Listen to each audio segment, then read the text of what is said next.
nói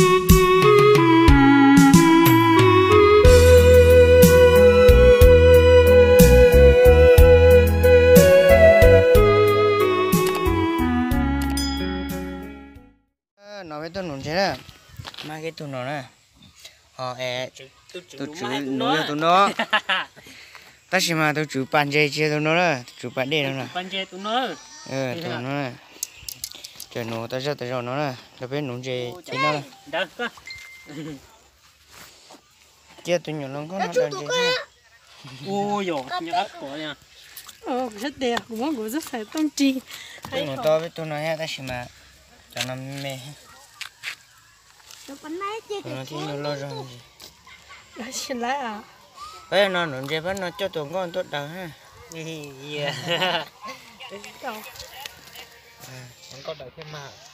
có bẩn nữa, nữa, số ấy cho nó. giờ có bắt nhá, Bây trong nó bọn nó trong lần nè, tôi biết nôn chơi nè, từ nhiệt tụi con tôi sẽ to hết.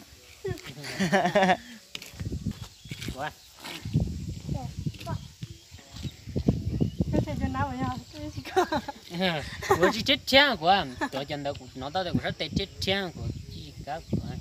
chỉ cá gì cá nổi thế nó chơi thì xin chơi cho nó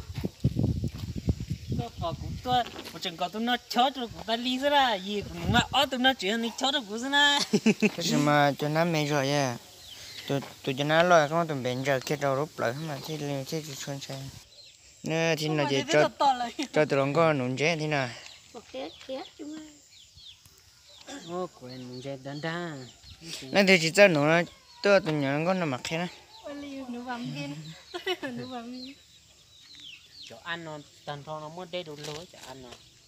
bạn chơi nó nữa bạn chơi nó ta chỉ mà muốn chơi chống cái nó bạn chơi mê ta xin chơi chống cái này thằng hồ lô nó chưa tỏ tới đó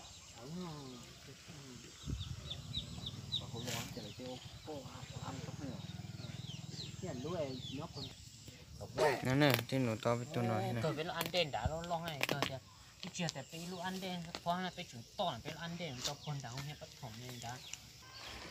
họ tôi nông là chuyện nông tại sao nè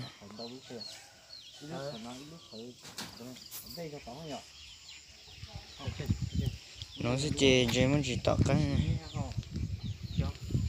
chỉ nên chỉ đó mà ít luôn đó nó để chỉ luôn đó